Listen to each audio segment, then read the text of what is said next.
वीणावरदण्डमण्डितकरा या श्वेतपद्मासना।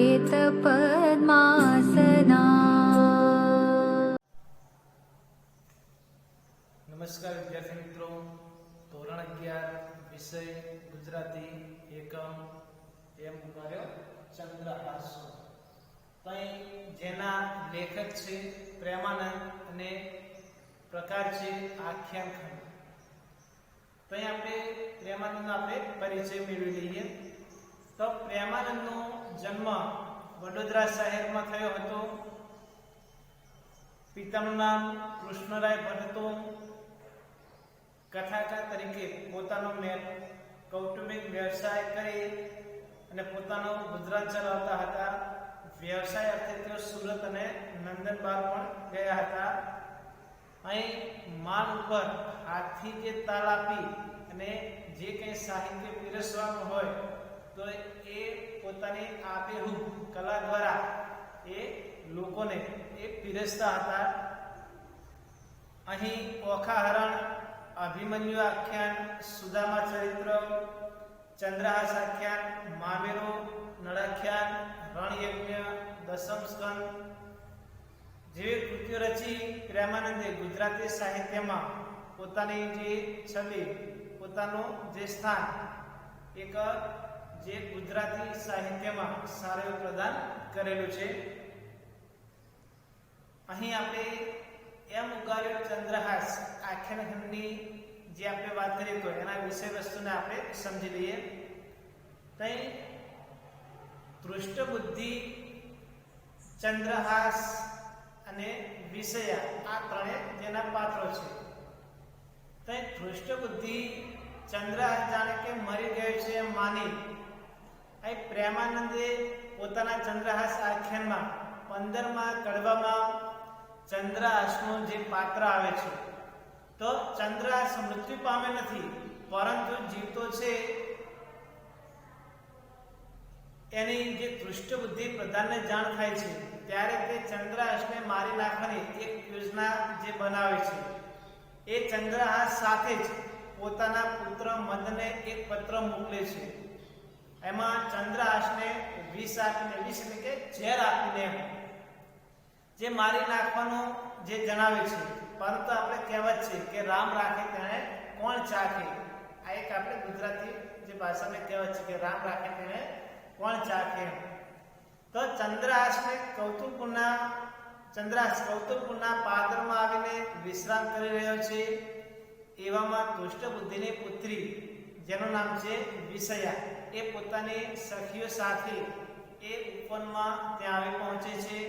ત્યાં ગાઢ નિંદ્રામાં ચંદ્રહાસ સૂતો છે અને એને જોઈ જે વિષયા એના પ્રત્યે આસક્ત થઈ જાય છે, મંત્રમુગ્ધ થઈ જાય છે। અને વિષયાને અચાનક ચંદ્રહાસની જે કમર બાંધેલો પત્ર એ જોવે છે અને એ પત્ર વાંચવાની જે ઉત્સુકતા એના મનમાં એમ કે જાગેલી છે।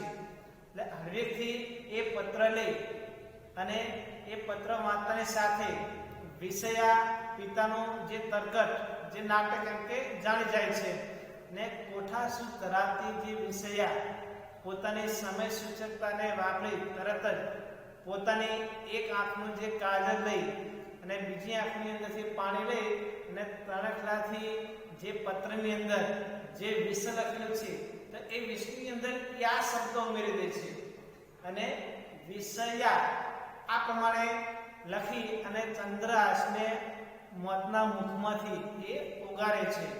એટલા માટે આ આખ્યાનખંડની અંદર વિષયાની તત્કાળ નિર્ણય શક્તિ લેવાની જે કોઠાસૂઝ અને ચંદ્રહાસને અલંકારોથી સંગાયેલું જે સોહાનું રૂપ એ પ્રેમાનંદની ઉત્તમ જે વર્ણન શક્તિનું જે ઉદાહરણ આપણે કહી શકાય।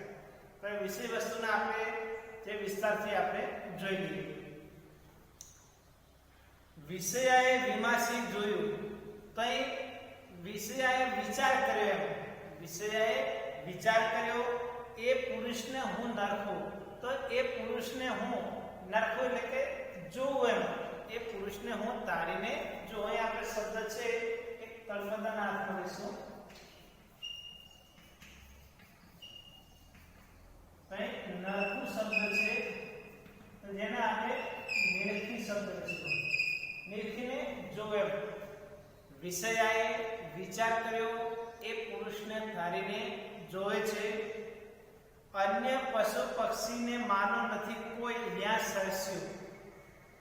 તઈ સરસ્યું શબ્દ પહેલા આપણે શબ્દના અર્થને જાણી લઈશું. સરસ્યું શબ્દ, સરસ્યું એટલે શું? તો સરસ્યું એટલે સમીપમાં, નજીકમાં, કેમ એ અર્થમાં. તો સમીપ. બીજો શબ્દ છે ન્યા શબ્દ. તો ન્યા એટલે અહીંયા શબ્દ. કયો શબ્દ? અહીંયા. અને ત્રીજો શબ્દ છે કોઈ શબ્દ. કયો શબ્દ છે? કોઈ. જો આપણે પંક્તિને સમજી લઈએ. અન્ય પશુ પક્ષીને માનવ નથી કોઈ ત્યાં સરસ્યું. તો અહીં નજીકમાં કોઈ પશુ પક્ષી એમ કે નથી ને એ જોવાનો પ્રયત્ન કરે છે. અહીં નજીકમાં કોઈ પશુ પક્ષી કે માનવ નથી એ જોવાનો એ પ્રયત્ન કરે છે. રખે ચતુર તુરી કહેતો સ્વામી જાગશે તો શું થશે. અહીં રખે શબ્દ, રખે એટલે કદાચ. કયો શબ્દ થશે? રખે એટલે કદાચ. અહીં શબ્દ છે આપણે તુરી શબ્દ. એક શબ્દાર્થના અર્થમાં લઈશું. ચતુર તુરી શબ્દ છે તો તુરી શબ્દનો અર્થ થશે તો તુરી એટલે ઘોડો, અશ્વ, જેને આપણે ઘોડો, જેને આપણે તુરંગ પણ કહી શકાય. કયો શબ્દ? ઘોડો, અશ્વ, તુરી, તુરંગ, આ બધા શબ્દો એના જે સમાન શબ્દો છે. રખે ચતુર તુરી કહેતો સ્વામી એમ કે આ અશ્વ, આ ઘોડો એના સ્વામીને એમ કે કહી દેશે તો એમ જાગશે તો શું થશે, અને એ જાગી જશે તો મારો એમ કે શું થશે. આવું વિષયા વિચારે છે. નિંદા વસ્તી કેમ ઉઠાડો પછી શું કહેવા છે. એ ગાઢ નિંદ્રામાં સૂતેલો છે. એ ગાઢ નિંદ્રામાં સૂતેલો છે. પછી શું કહેવા છે અને જાગી જશે તો પછી મારે શું કહેવું એમ. આ પછી શબ્દ આવેલો છે તો પછી શબ્દનો અર્થ એટલે શું આપણે પછીના અર્થ લઈશું. એ ગાઢ નિંદ્રામાં સૂતેલો છે અને જાગી જાય તો પછી મારે એની સાથે કઈ વાતચીત કરવી, શું કહેવું એમ. આવો વિષય વિચારે છે. હે અશ્વ તું અતિ અનુપમ તારો રૂડવાન. જો કે હે અશ્વ તો અતિ અનુપમ છે. અહીં અનુપમ શબ્દ એક આપણે અહીં શબ્દ આપણે રખે શબ્દ લઈશું, કદાચ, અને પછી શબ્દ પછી એક આપણે શબ્દ સમૂહના અર્થમાં લઈશું. અહીં શબ્દ સમૂહો તો અહીં ઉપમા શબ્દ,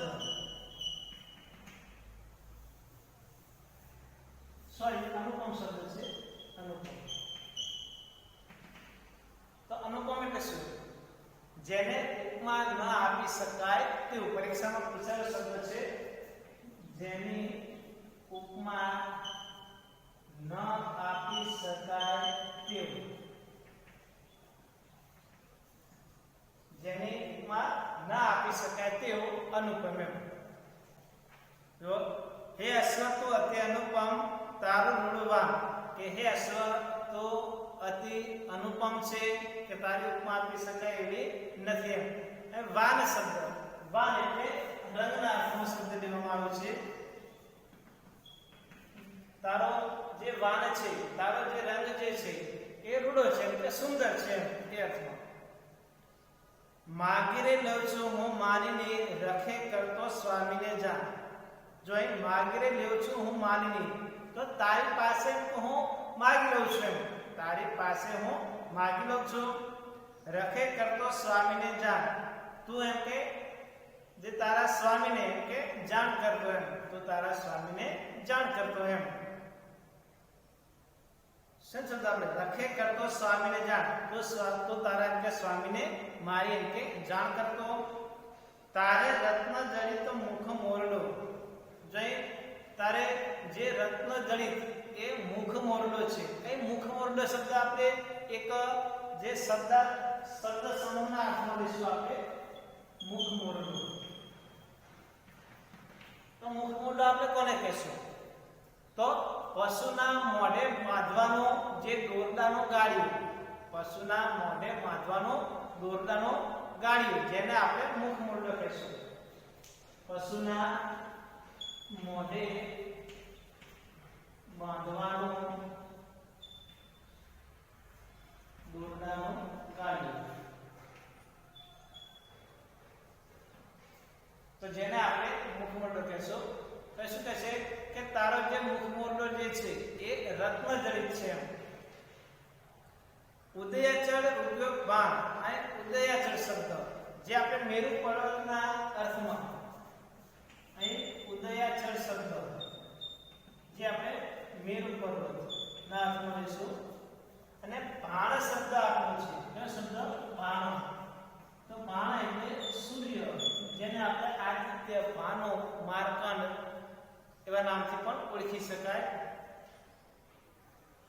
ઉદયાચળ ઉપયોગ બાણ જાણે મેરુ પર્વત પર એમ કે જે સૂર્ય ઉગ્યો છે. તારો મુખ મોરડો જે છે એ રત્નજડિત છે અને મેરુ પર્વત પર જાણે કે સૂર્ય ઉગ્યો હોય એવું લાગે છે. પેગડે તારા પરમ મનોહર. અહીં પેગડા શબ્દ, તો પેગડા શબ્દ કોને કહેશું આપણે? તો કે ઘોડે સવાર જેમાં પગ રાખે તે કડું. ઘોડે સવાર જેમાં પગ રાખે તે કડું, જેને આપણે પેગડું કહેશું. ઘોડે સવાર જેમાં પગ રાખે તે કડું. જો તારું પેગડું કેવું છે એમ. પેગડા તારા પરમ મનોહર. તારા જે પેગડા છે એકદમ જે મનોહર છે, એકદમ સુંદર છે એમ. રત્નજડિત પલાણ. અને તારે જે પલાણ એ પણ એક શબ્દ સમૂહ છે. તો પલાણ આપણે કોને કહેશું? તો ઘોડાની પીઠ ઉપર મૂકવાની બેઠક. ઘોડાની પીઠ ઉપર મૂકવાની બેઠક. ઘોડાની પીઠ ઉપર મૂકવાની બેઠક.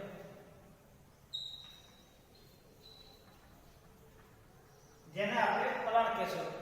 જે ઘોડાની પીઠ હોય એના ઉપર જે પલાણ મૂકવામાં આવે છે, જે બેઠક મૂકવામાં આવે એ અર્થમાં. તો તારા જે પેગડા જે છે એ પણ અત્યંત મનોહર છે, પલાણ પણ સુંદર છે, રત્નજડિત છે.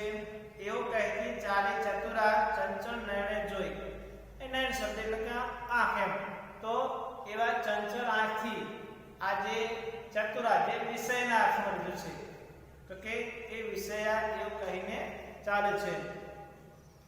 રખે સખી સહ્યર આપણી છુપી રહીને જોઈ. કદાચ મારી કોઈ બહેનપણી, કોઈ સહ્યર એમ કે સંતાઈને મને જોતી તો નથી ને એમ. કદાચ મારી કોઈ બહેનપણી એમ કે સંતાઈને છુપાઈને મને એમ કે જોતી તો નથી ને. નેપુર ચાંચર અણવટ વિંછ્યા સોનીએ આભરણ કર્યા. જો જે સોનીએ અહીં નેપુર ચાંચર, જે આપણે ચાંચરના અર્થમાં, નુપુરના અર્થમાં પણ શબ્દ લઈ શકીએ. બીજો શબ્દ છે અણવટ શબ્દ. તો અણવટ કોને કહેશું? તો સ્ત્રીઓના પગમાં જે અંગૂઠામાં પહેરવામાં આવતો ઘરેણું. શબ્દ સમૂહમાં પૂછાયો શબ્દ છે. અહીં આપણે શબ્દ છે અણવટ. તો કે સ્ત્રીઓના પગના અંગૂઠામાં પહેરવાનું જે ઘરેણું, જેને આપણે અણવટ શબ્દ તરીકે લઈ શકાય. બીજો શબ્દ છે વિંછિયા શબ્દ છે. તો વિંછિયા શબ્દ છે એ પગની આંગળીમાં પહેરવાનું ઘરેણું છે. વિંછિયા શબ્દ છે એ પગની આંગળીમાં પહેરવાનો જે ઘરેણું, એ પણ એક શબ્દ સમૂહમાં પૂછાયો શબ્દ છે. સોનીએ આભરણ કર્યા. અહીં આભરણ શબ્દ, આભરણ એટલે આભૂષણ. અહીં આભરણ શબ્દ લખેલું શું આપણે? આભૂષણ, જેને આપણે ઘરેણું પણ કહી શકાય. અલંકાર, દાગીના કે નાથી પણ હોઈ શકાય. તો અહીં સોનીએ જે ચાંચર, અણવટ, વિંછિયા, આ બધા અલંકારો, આ બધા જે આભૂષણો એમ કે બનાવ્યા છે. પ્રથમ વાસતા રૂડા લાગતા આજ શત્રુથી નીવડ્યા. પહેલા તો એ એ જે આભૂષણો એમ કે જે એનો અવાજ એનો જે રણકાર એમ કે મધુર લાગતો એમ અને આજે શત્રુ બનીને દુશ્મન બંને જાણે કે નીવડ્યા હોય એવું લાગે છે.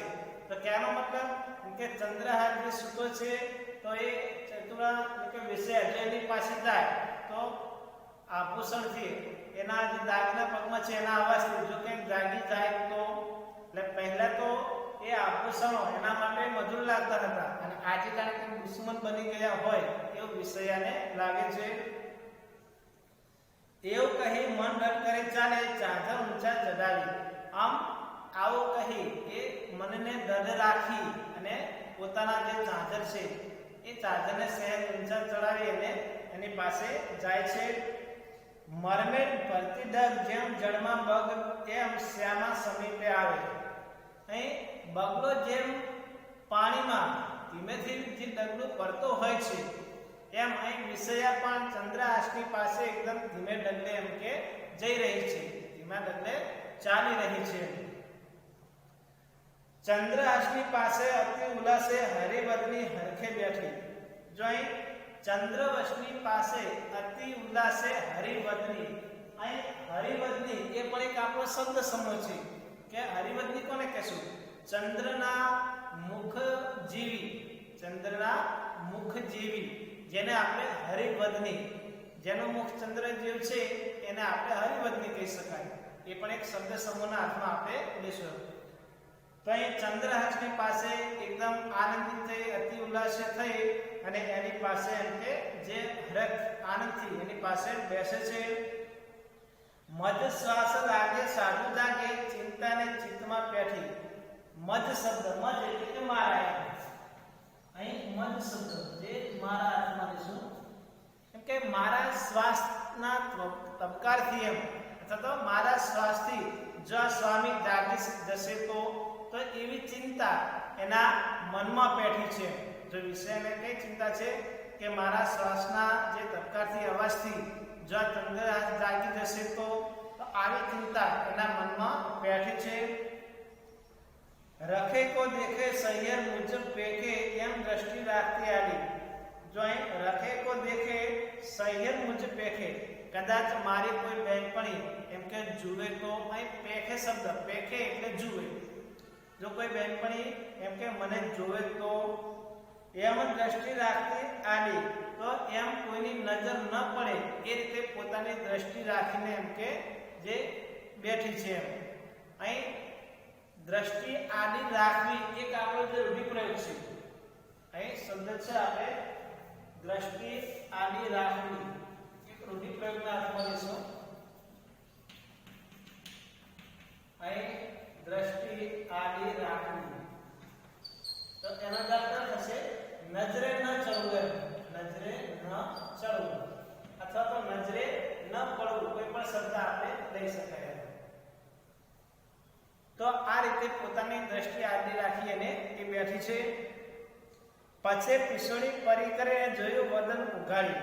એમ કે ચંદ્રહાસે જે પીછોડી શબ્દ જે આપણે પછેડીના અર્થમાં લઈશું તો એ પછેડીને દૂર કરી અને વદન, અહીં વદન એટલે કે મુખ એમ, ચહેરો, વદન એટલે મુખ અથવા તો ચહેરો એમ.